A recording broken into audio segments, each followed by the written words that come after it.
Hey, it's Dr. Mike here. Look, I got my new VAS kit here. I'm very excited about this. Obviously, it has a VAS clamp, which I always use. It has my scalpeless vasectomy kit, which this is how you can open the skin.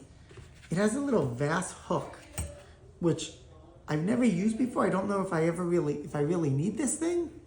But it's bonus, really sharp scissors.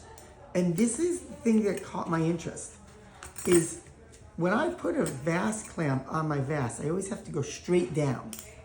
But with this one, I don't know if it's gonna be good or not, but with this one, you're able to go from the side and that way and put the clamp on, and that way the clamp won't be in your way or flopping around when you're working on the VAS.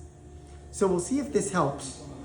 I mean, already I typically do one side in less than 5 minutes. I don't think it necessarily needs to speed me up. Just hopefully it makes it slightly more comfortable and easy. Good.